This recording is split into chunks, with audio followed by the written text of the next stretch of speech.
बताने वाला हूँ ये सबसे महत्वपूर्ण पॉइंट है कि आपको अब अपना समय सारणी क्या रखनी है, अब अपनी टाइम टेबल क्या रखना है, समय सारणी क्या रखनी है कि आपका जो है वो सिलेक्शन सुनिश्चित हो जाए। अब चयन के लिए आपको क्या करना है, ध्यान से सुनना और कोशिश ये करना है कि हो सके तो उसको फॉलो करने का प्रयास भी करना। मैं आपको सिर्फ 3 फॉर्मूले दे रहा हूँ और उन 3 फॉर्मूलों को अगर आप 4 महीने फॉलो करते हो तो मैं आपको आज लिख के दे रहा हूँ कि आपका सिलेक्शन कोई रोक नहीं सकता।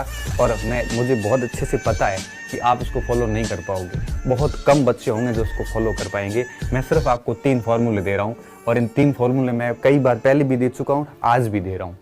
सबसे पहला फॉर्मूला दे रहा हूँ 888 का।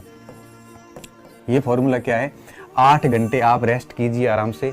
8 घंटे आपको रेस्ट करनी है, मतलब करनी है, क्योंकि रेस्ट बहुत ज़रूरी है।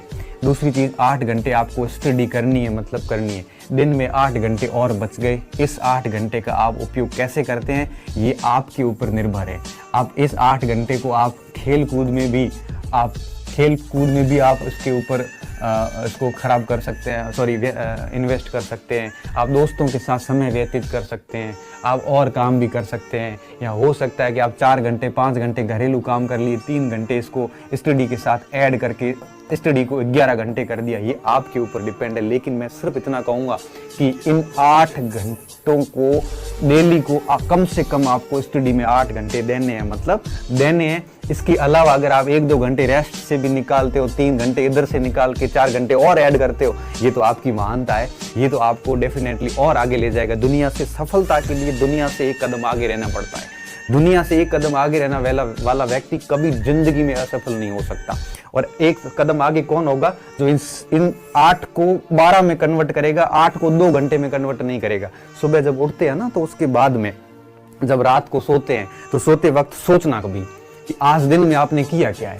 और अगर रात को सोते वक्त आपके मन मस्तिष्क में एक चिंता सताए कि यार पूरा दिन खराब कर दिया, कुछ भी नहीं किया, रात को नींद नहीं आती, करवटें बदल बदल के व्यक्ति के शरीर दर्द करने लग जाता है, चिंता होती है कि मैं किस लिए गांव से आया हूँ, मैं कर क्या रहा हूँ यहाँ पे। और उस व्यक्ति की हालत इतनी पतली हो जाती है कि वो मतलब अवसादग्रस्त हो जाता है। जब आप पूरे दिन को इस तरह से बर्बाद करोगे ना, तो आपकी रात भी कभी अच्छी तरीके से नहीं जाएगी। और अगर आप आंखें थक के सो जाती है ना, इस समय समझना है कि आपकी पढ़ाई पूर्ण रूप से हुई है। तो 8-8 घंटे का रूल्स फॉलो करना पहली चीज़। इस समय एक चीज़ और ध्यान रखना, कभी पढ़ाई को घंटों में काउंट करने की गलती मत करना। लड़के पूछते हैं स्टूडेंट मेरे को, सर कितने घंटे पढ़ें, 8 घंटे पढ़ लूँ, 4 घंटे पढ़ लूँ। मैं तो सिर्फ इतना कहूँगा, आपकी औकात पे डिपेंड करता है। आपकी आंखें कब तक थकती है तब तक पढ़िए आप। आपको लगता है कि 15 घंटे पढ़ लिया, अब आंखें काम नहीं कर रही है, उस समय आराम से सो जाइए। अगर आपको लगता है कि आज 6 घंटे पढ़ लिया, 7 घंटे पढ़ लिया, मन नहीं, मत पढ़िए।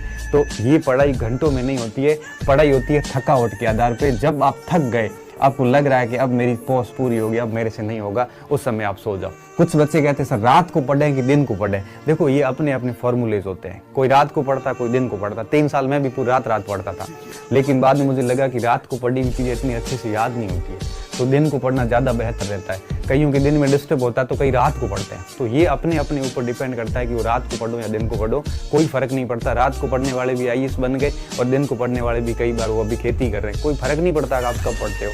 तो कोई ज़रूरी नहीं रात को पढ़ो या दिन को पढ़ो। कोई पूछता है कि सर सो के पढ़ें या बैठे बैठे पढ़ें, क्या फर्क पड़ता है। जब मन होता है सो के पढ़ लो, थक गए उठ गए, वापस बैठ के पढ़ लो, घूमते घूमते पढ़ लो, कैसे भी पढ़ो, पढ़ना है। और आसपास में कोई रोंदू व्यक्ति रख लिया रोने वाला, तो आपको 11 घंटे की जगह 1 घंटे में लेके आ जाएगा। इसलिए ध्यान रखना, ऐसे रोने वाले व्यक्तियों से हमेशा दूर रहना। रोने वाला व्यक्ति कैसा होता है, हर वक्त रोता रहेगा, परीक्षा है कौन, फिर थोड़ी देर घूम के आएगा, अपना नंबर के था। अब ऐसे रोने वाले व्यक्ति अगर पास में रख लिए तो आपको कुछ नहीं करने देगा। आप में भले कितने भी कैलिबर क्यों, कितनी भी काबिलियत क्यों, ऐसा रोने वाला व्यक्ति आपको आगे नहीं बढ़ने देगा। तो मैं सभी स्टूडेंट्स को यही कहूँगा, ऐसे रोने वाले व्यक्तियों को उससे दूरी जल्दी बना लो आप। ये रोने वाले रोंदू व्यक्ति जितने भी है, ये नकारात्मक व्यक्ति आपको कुछ नहीं करने देंगे, इसलिए ऐसे लोगों से दूर रहना। दूसरा फॉर्मूला मैं दूंगा 5+2 का। मैंने आपको पहले ही बताया और आप वापस कह रहा हूं। आपको क्या करना है, 5+2 का रूल्स फॉलो करना है। क्या करना, जैसे मैं बताता हूँ। ये 4 सप्ताह होते हैं हमारे महीने में, ठीक है।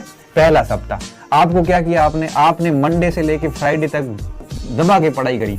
उसके बाद में सैटरडे और संडे, ये 2 दिन आपने क्या किया, रिवीजन किया। अगला सप्ताह आया, फ्राइडे में जहां आपने छोड़ा था, मंडे को वापस वहीं से शुरू कीजिए, फ्राइडे तक लाइए। और वापस सैटरडे और संडे को इस सप्ताह की प्लस इस सप्ताह की, दोनों सप्ताह का रिवीजन कर लीजिए।